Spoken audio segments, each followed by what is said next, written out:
Bom dia, galera. Tudo bom?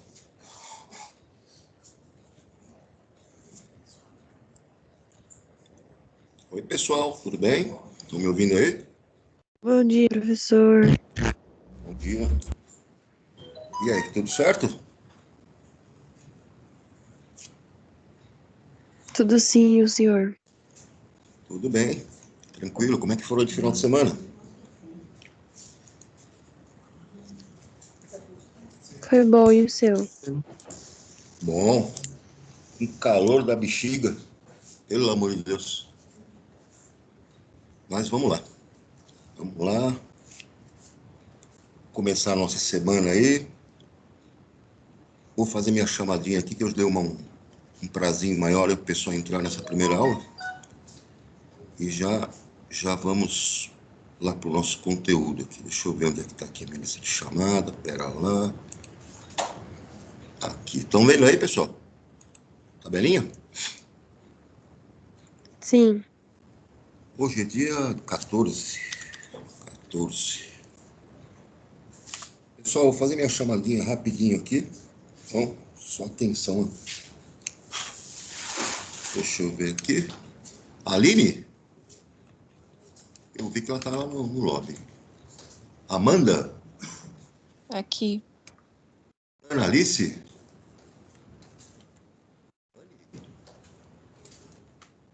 Soares? Bianca Monteiro? Bruno? Caio? Camila? Carlos Eduardo? Clara? Danilo? Presente.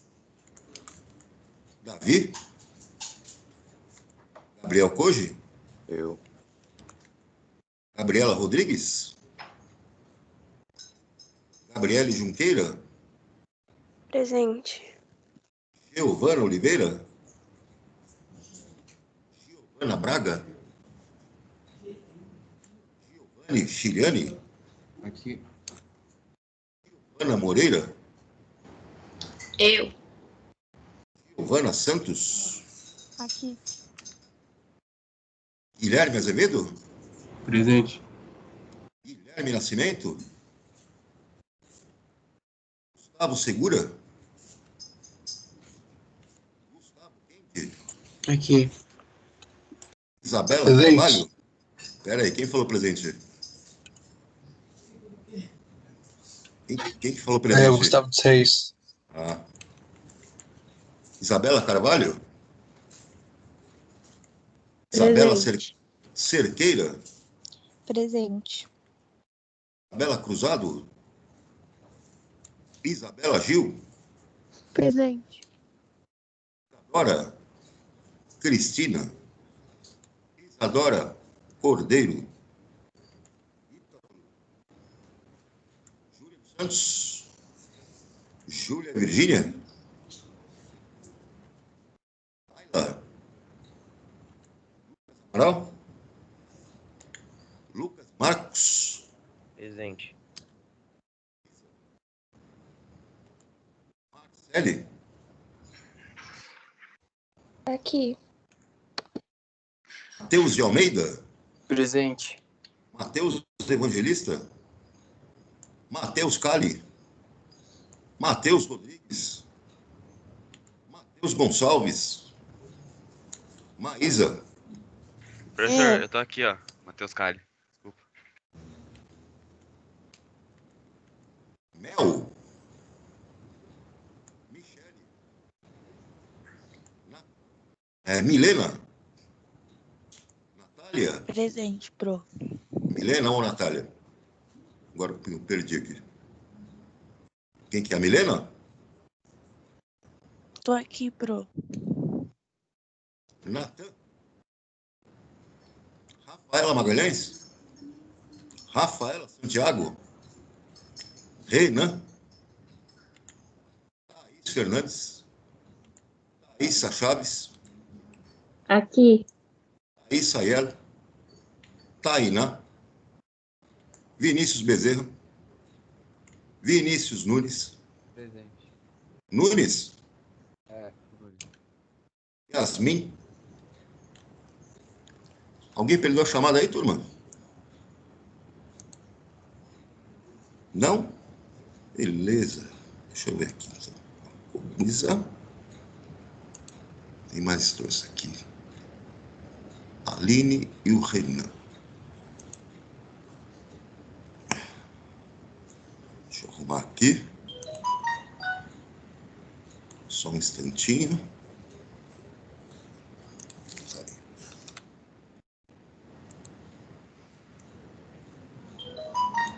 Mais uma aqui. Mel. Mel, bom dia.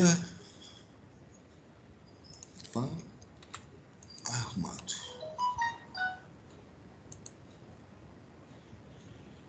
Voltando lá. Pessoal, vou colocar a postirinha aqui para vocês acompanharem comigo. Tá dando para ver aí, turma? Sim.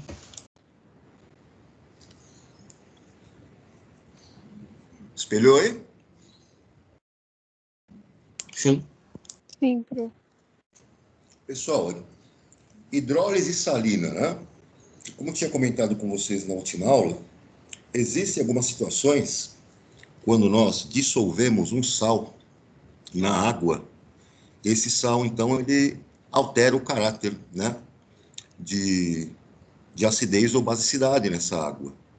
Por quê? Alguns sais têm a capacidade de interagir com as moléculas de água numa reação que é chamada de hidrólise, ou seja, hidrólise salina. Os íons que são produzidos pelo sal, que foi dissolvido na água, podem interagir com as moléculas de água e, nessa condição, eu altero, né, o pH desse meio, em algumas situações. Como vocês podem ver aí na telinha, né, nós temos lá, no processo de hidrólise, podemos considerar como se fosse uma reação inversa à neutralização entre um ácido e uma base. Então, o que acontece? Nós aprendemos lá no primeiro ano do ensino médio que, quando um ácido interage com uma base, acontece uma reação de neutralização para formar sal e água. Entretanto, eu tenho um equilíbrio químico onde o nosso sal também interage com as moléculas de água no processo de hidrólise e retomando a formação, então, de um ácido e uma base. Então, é um processo inverso, né, que acontece nesse equilíbrio químico. Antes de entender como que ocorre essa hidrólise, a gente precisa relembrar, né, como classificamos, né, a força dos nossos ácidos e das nossas bases. Tem algumas regrinhas que nós aprendemos, que nós vamos ter que relembrar agora, para que a gente consiga identificar os cátions e ânions que formam o sal, de onde eles vieram, de que ácido e de que base eles são provenientes. Porque eu preciso dessa informação para prever se a hidrólise vai acontecer e também prever como que vai ficar esse meio, né? Se vai ficar um meio ácido, básico ou neutro, quando eu dissolver esse sal na água. Então, nós sabemos, né, que os sais são formados a partir de uma reação de um ácido e de uma base. Eu tenho que relembrar a força dos ácidos e das bases, porque quanto mais forte for esse eletrólito, esse ácido ou essa base, mais ionizado, dissociado ele fica em água. Quanto mais ionizado e dissociado ele ficar, mais forte é esse ácido ou essa base. Então, quais eram as regrinhas que nós aprendemos ali, de forma, né, simplificada, para os nossos ácidos inorgânicos? Eu tenho os hidrácidos, primeiro. Os hidrácidos são aqueles que não têm oxigênio na sua fórmula. E dentre esses hidrácidos, quem são os fortes? O ácido clorídrico, HCl, o ácido bromídrico, HBr, e o ácido iodídrico, HI. Dentre eles, eu tenho o ácido fluorídrico, que é moderado, e todos os demais hidrácidos são fracos. Então, a primeira regra que se aplica para hidrácidos, ácidos que não têm, né, oxigênio. Fortes, HCl, HBr e HI. Moderado, HF. Todos os outros fracos. Quando eu tenho oxiácidos, que são os nossos ácidos que contêm oxigênio na sua formulação, a regra básica é a seguinte: você vai pegar o número de oxigênios, que está mostrando aqui para nós que é Y, né? E vai subtrair do número de hidrogênios da fórmula dele. Então, aqui eu tenho um ácido genérico, HXeOY. O que eu faço, então, para saber a força desse oxiácido? Eu vou fazer o número de oxigênios, Y, menos o número de hidrogênios, X. Se esse número der 2 ou mais, maior do que 2, esse ácido é forte. Então, por exemplo, vamos ver aqui os nossos carinhas. Eu tenho aqui, ó, HBrO4. 4 oxigênios menos 1 hidrogênio, 3. Portanto, esse ácido é forte. Ácido sulfúrico, H2SO4. 4 oxigênios menos 2 hidrogênios, resulta em 2. Forte. Ácido clórico, HClO3. 3 oxigênios menos 1 hidrogênio, 2. Ácido forte. Ácido perclórico, HClO4. 4 oxigênios menos 1 hidrogênio, 3. É um ácido forte. Quando eu tenho a subtração dos oxigênios pelos hidrogênios e isso der igual a 1, o meu ácido é moderado.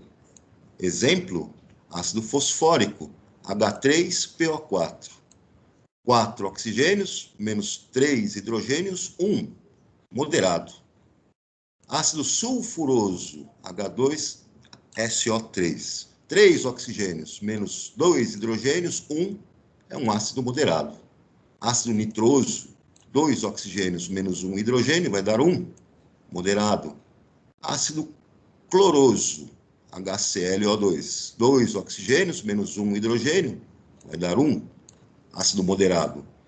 E quando a subtração dos hidrogênios, né, dos oxigênios menos os hidrogênios der 0, aí o seu ácido vai ser fraco. H3BO3, por exemplo, 3 menos 3, 0, ácido fraco. Ácido aqui, ó, HClO, hipocloroso, 1 oxigênio menos 1 hidrogênio dá 0, portanto, será um ácido fraco. Até aqui tudo bem, pessoal?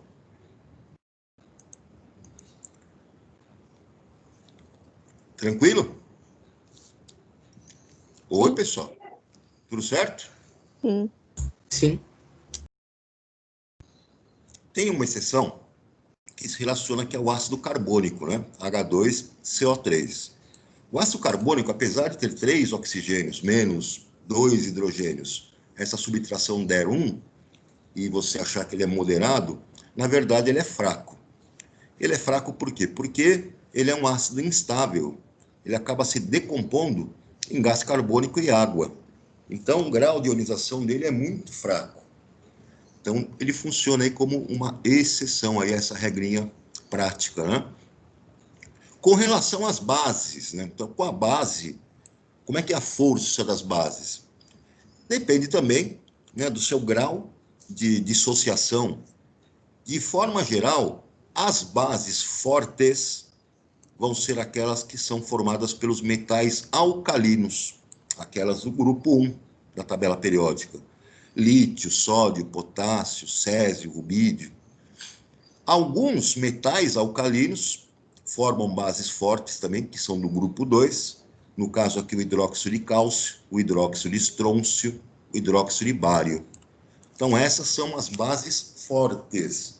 Bases formadas pelos metais alcalinos do grupo 1 da tabela periódica, alguns metais alcalinos terrosos do grupo 2, tá? No caso, cálcio, estrôncio e bário, e todas as demais bases, né, que nós temos, de todos os outros metais, metais de transição, né, metais lá do grupo 13, 14, 15, são fracas.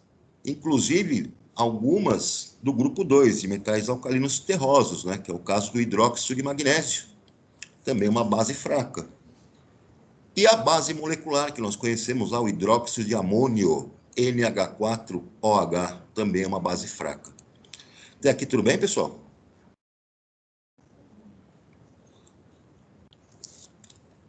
Tranquilo até aqui? Sim. Deixa eu só ver aqui quem está esperando aqui no lobby. Guilherme Azevedo. Deixa eu colocar aqui. Guilherme Azevedo. Já coloquei? Ele tinha caído. Voltando. Ampliando. E vamos lá para o processo de hidrólise. Agora que eu já sei, né, a força dos meus ácidos e bases, o que vai acontecer, né? Eu vou entender lá o processo de hidrólise. Nesse quadrinho que ele está mostrando aqui, está mostrando umas garrafinhas de água, né? Ele está mostrando para nós umas garrafas de água mineral. E vocês sabem que as águas, né, que são vendidas aí, água mineral, vários tipos de qualidades diferentes, elas têm pHs diferentes, né? Dependendo da fonte de onde foi retirada essa água mineral, nós temos diferentes composições de sais, né? Sais minerais que estão ali nessa água. E esses sais, então, pelos processos que envolvem a hidrólise, vão conferir um pH diferente para cada tipo de água, né? Eu posso ter águas minerais aí com valores de pH ácidos e pHs básicos, né? Então, dependendo da composição delas, se você tiver, por exemplo, muitos carbonatos ou bicarbonatos lá na água, você vai conferir lá um valor com um pouco mais de acidez. Se você tem outros sais, né, dissolvidos nessa água, ela pode ficar um pouco mais alcalina. Então, depende da origem dessa água. Isso acontece, né, pelo fato de ocorrer, né, a hidrólise salina. Na água do mar acontece a mesma coisa, né? Nós temos muitos sais, além do cloreto de sódio dissolvidos nessa água do mar, e ela vai adquirir também um caráter, né, que não é neutro. Muitas vezes, na maior parte das vezes, acaba sendo mais alcalina, né? Então, como é que acontece o processo de hidrólise? Vamos ver aqui no primeiro caso, né? Quando você tem um sal que é derivado de um ácido forte e de uma base fraca. Então, você vai olhar para a fórmula do seu salzinho, está lá o exemplo que ele colocou aqui, o brometo, né, de amônio. Então, está aqui o nosso NH4Br. O que acontece aqui? Eu tenho o NH4, que é o cátion, e o brometo, que é o ânion. Quando você coloca na água, acontece a dissociação iônica, e eu vou liberar cátions NH4+, aquoso, e ânion brometo, aquoso. Legal, esses caras ficam lá na água, flutuando, e nós sabemos também que a nossa água sofre uma autoionização. Então, a água, sabemos que ela tem uma constante de autoionização, a molécula de água, isso acontece numa quantidade muito pequena, mas acontece, ela vai se ionizar, liberando o quê? H+, e OH-. Isso está presente na água também, né? O que acontece, então? Eu vou ter nessa água tanto H+, quanto OH-, e eu vou ter o cátion do sal, NH4+, e o ânion desse sal, Br-. Muito bem, isso vai estar lá na água, e eu vou ter, então, qual situação? O que acontece é que, como o nosso NH4+, é um cátion, e veio de uma base. Que base que ele veio? Ele veio da base NH4OH. Esta base é fraca. Essa base é fraca. E o nosso Br-, ele é um ânion que veio de um ácido. Que ácido que é esse? HBr. É um ácido forte. Como nós vimos, um hidrácido forte. Então, o que acontece? O cátion NH4+, que veio de uma base fraca, a tendência dele é entrar num equilíbrio químico onde ele vai assumir a sua forma molecular. Ele não ioniza muito, não se separa muito na água, porque é fraca essa base. A tendência é que ela exista na forma molecular. Nesse equilíbrio químico, então, o que vai acontecer? O NH4+, vai procurar interagir com o OH- e assumir a sua forma molecular, num processo de reação inversa. Quando isso acontecer, então, eu vou ter, lá da nossa molécula de água, uma sobra de íons H+, no meu processo. Então, veja o que acontece, né? Como o cátion que veio da base é de uma base fraca, a tendência, então, é que ele reaja com a molécula de água, removendo o OH, formando a base e liberando H+ nessa água. Essa liberação de H+ é que vai, então, fazer com que o pH desta água fique ácido. Então, aconteceu a hidrólise salina do cátion, que veio de uma base fraca. Isso fez com que houvesse um excesso de H+ no meu equilíbrio químico, nessa solução aquosa, e esse excesso de H+ vai derrubar o pH, vai tornar a solução ácida. Até aqui tudo bem, pessoal? Sim. Tranquilo? Então, eu já gravei uma coisa. Quando eu tenho um sal que tem um cátion que veio de uma base fraca e um ânion que veio de um ácido forte, a hidrólise vai provocar um meio ácido. Eu vou ter uma solução ácida quando eu dissolver esse sal na água. Vamos adiante, deixa eu aqui dar uma apagadinha. Outra situação, agora eu tenho um sal que é derivado de um ácido fraco e de uma base forte. A situação é inversa agora. O exemplo que é colocado aqui é o cianeto de sódio, NaCN.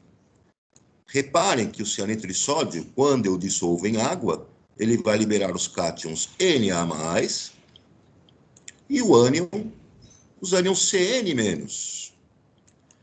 Aí eu faço uma análise. O cátion Na+ veio da base. Que base é essa? NaOH, base forte. Base de metal alcalino, lá do grupo 1, base forte. E o CN-, o cianeto, veio de um ácido fraco, HCN, ácido cianídrico.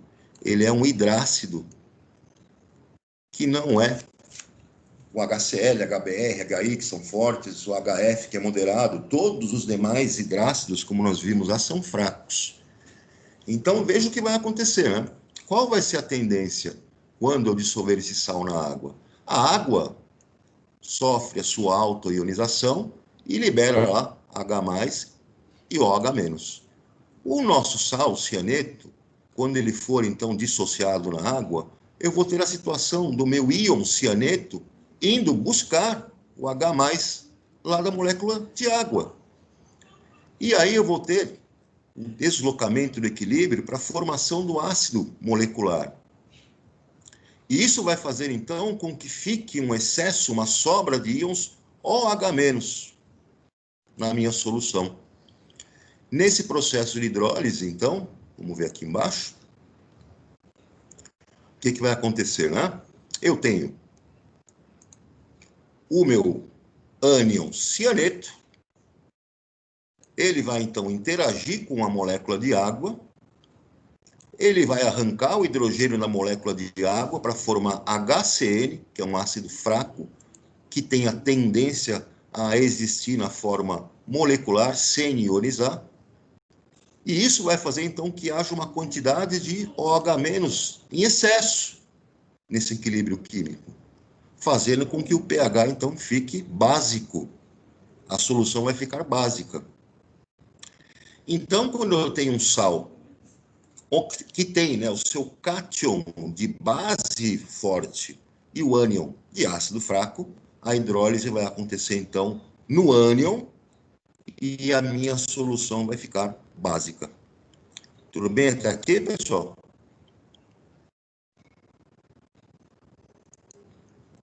Sim. Sim. E quando eu tiver uma situação onde eu tenho um sal derivado de um ácido fraco e também de uma base fraca, ou seja, cátion e ânion vieram de ácidos e bases fracas. O que vai acontecer, né? Você vai ter que avaliar a constante do ácido e a constante da base que originaram aquele sal. Aquele que tiver a maior constante, o maior valor numérico de constante de ácido ou de base, é o que vai determinar o caráter da solução, é o que vai sofrer hidrólise. Então, nós temos aí uma comparação que foi feita aqui com relação ao cianeto de amônio, NH4Cl. O cátion amônio veio de uma base fraca, NH4OH. O ânion cianeto veio de um ácido fraco, HCN. Quem é que vai, então, determinar o caráter dessa solução? Temos que analisar, então, as constantes. A constante da base, a base que originou esse sal, NH4OH, é 1,8 vezes 10 a menos 5. A constante do ácido que originou esse sal, HCN, 4,9 vezes 10 a menos 10. Então, nós notamos que a constante da base é maior. Então, é ela que vai determinar o caráter, né, dessa hidrólise. É ela que vai acontecer a hidrólise para deixar a solução, então, básica. E se eu tiver um sal proveniente agora, tanto do ácido quanto da base, e eles forem fortes? Então, sal derivado de ácido forte e base forte. Aí, meu amigo, não vai acontecer hidrólise nenhuma, tá?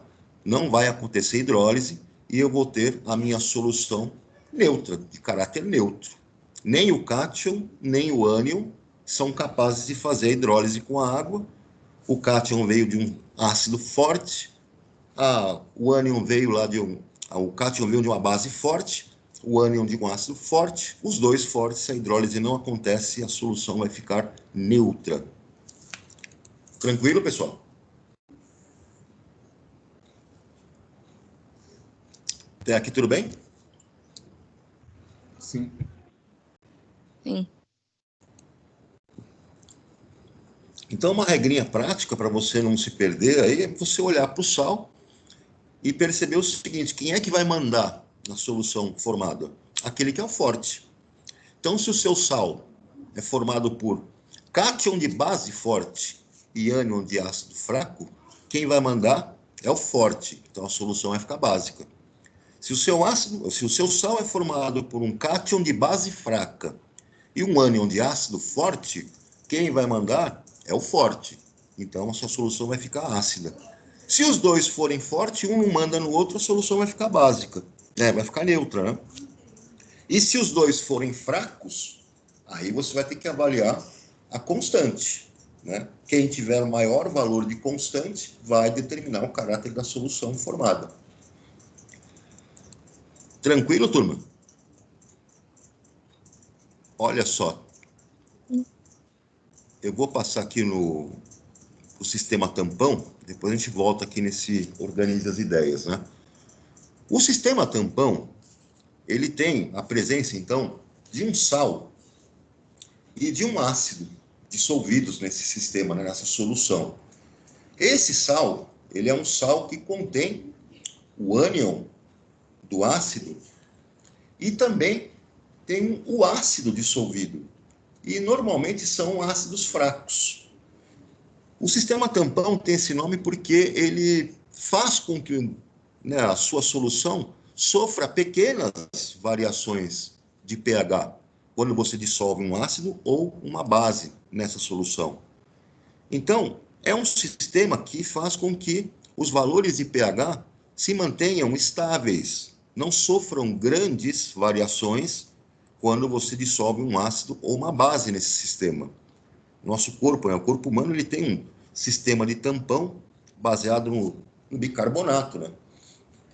No ácido carbônico e no bicarbonato, fazendo com que o pH sanguíneo, né, se mantenha dentro de uma variações conforme você vai tendo o seu metabolismo funcionando. Então, como que isso acontece, né? Aqui ele mostra aí o plasma sanguíneo, né? O sangue, nós temos pH que fica entre 7,35 e 7,45. Se eu tiver uma diminuição brusca do pH, eu vou sofrer uma acidose, né? Se eu tiver um aumento brusco de pH, eu vou sofrer uma alcalose, e isso, né, pode ser muito perigoso para a pessoa. Então, o sistema tampão no nosso sangue mantém esse pH nessa faixa, ideal para você ter a sua atividade enzimática. Então, como que são esses sistemas, né, de tampão? Você pode ter um sistema tampão ácido, onde você vai ter o quê? Um ácido fraco e o sal desse ácido. Um exemplo, então, eu tenho aqui o ácido carbônico, H2, e o bicarbonato, né, o hidrogênio carbonato, HCO3-. Esse é o sistema tampão sanguíneo. Eu posso ter um tampão básico também. Nesse caso, eu vou usar uma base fraca e o sal dessa base fraca. Por exemplo, eu posso ter um sistema com hidróxido e um sal que tenha amônio, que tenha NH4+. Então, como que funciona o processo? Mostrando aqui embaixo. Quando eu tenho esse sistema tampão que está mostrado aqui de um ácido fraco e um sal desse ácido fraco, eu tenho aqui o meu ácido fraco, HA, ele fica ionizado, pouco ionizado na água, ele libera o ânion. E o meu sal desse ácido fraco tem um cátion e o ânion desse ácido fraco. Então, ele dissocia lá na água, libera o cátion e o mesmo ânion. Então, eu tenho um sistema que está em equilíbrio químico. Quando eu dissolvo um ácido nessa solução, então eu aumento a concentração de H+, esse H+, então, tem uma tendência a interagir com esse ânion, que é um ânion que veio de um ácido fraco. Então, eu vou deslocar o equilíbrio no sentido de fazer o quê? No sentido de consumir H+. Então, eu diminuo o excesso de H+, não deixo o pH baixar, não deixo o meio ficar ácido. Se eu colocar uma base nessa solução, a base vai liberar ânions OH-. Esses ânions OH- vão ter uma tendência a reagir também, consumindo esse H+, fazendo com que haja um deslocamento para que aquele excesso de OH- seja diminuído, não deixando, então, o pH se elevar. Então, esse sistema, ele serve para manter o pH num determinado valor, sem que ele sofra alterações bruscas quando eu dissolvo um ácido ou uma base nesse sistema. Por isso, então, nós chamamos de sistema tampão. Tudo bem, pessoal? Até aqui, tudo bem? Oi, galera. Ixi, estou mutado. Sim. Galera, estão vendo essas atividades aqui, ó, na página 50? Então, ó, divertimento para vocês. Tem o primeiro divertimento aqui, ó, na página 47. Vocês têm aí para organizar as ideias na cachola, aí, ó, fazer aqui o resumo da hidrólise. E depois vocês têm aqui na página 50 exercícios para fazer. Na 51 também. E vai até a página 51 aí de exercícios. Na sequência, nós vamos ver aí o próximo conteúdo, que é produto de solubilidade. Tranquilo até aqui, galera? Alguma dúvida? Não. Bom, vocês podem, então, nesses minutinhos que restam, começar a fazer aquela organização das ideias. Já vão preenchendo, então, a nossa organização das ideias. Deixa eu ver quem está esperando aqui no lobby. Espera aí que tem um aqui que está na fila. Quem que é? Analice. Pronto. Tá aí.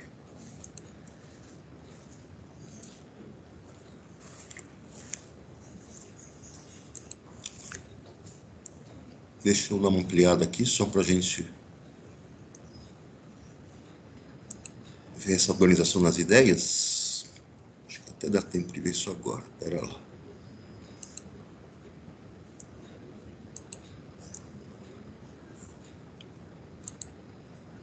Tá dando para ver aí, pessoal? Sim. Aqui tem um experimento que vocês até poderiam fazer isso em casa, né? Mas iam precisar de alguma coisa para medir o pH, né? Mas, de qualquer maneira, é o extrato de repolho roxo, né? Que nós temos aí. O repolho roxo, ele tem uma substância lá que funciona como indicador de pH, né?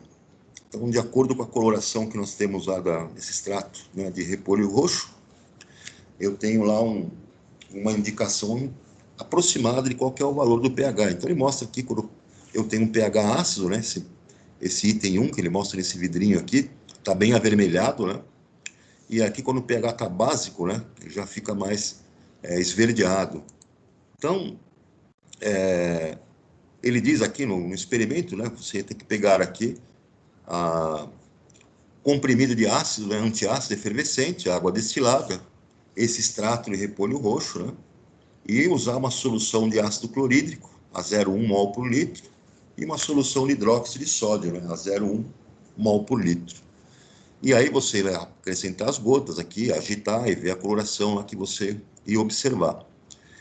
O que acontece é que o experimento ele tem por objetivo mostrar que as soluções tampão, elas funcionam desde que você não exagere na força do ácido da base que você for, né, dissolver nessa solução. Então, quando eu uso lá o bicarbonato, né, no comprimido efervescente, esse bicarbonato ele tem um cátion que veio lá de uma base forte, o hidróxido de sódio, e um ânion que veio de um ácido fraco, o ácido carbônico. Então, a tendência do bicarbonato é gerar uma solução de caráter básico.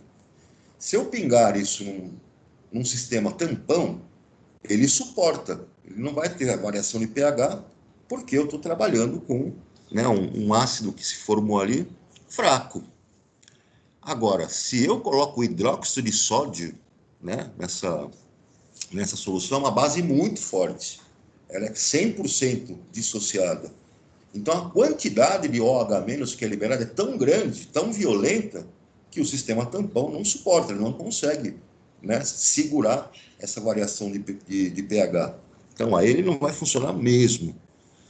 Por isso que, se você quer tratar, por exemplo, uma azia, uma gastrite, você precisa de um antiácido, evidentemente que você vai tomar bicarbonato, porque ele vai ser menos agressivo do que você imaginar tomar uma solução de hidróxido de sódio super básica para tentar combater a acidez lá estomacal, né? Então, quando você trabalhar com sistemas tampão, você consegue segurar a variação de pH desde que os ácidos ou bases que você dissolva nele sejam fracos.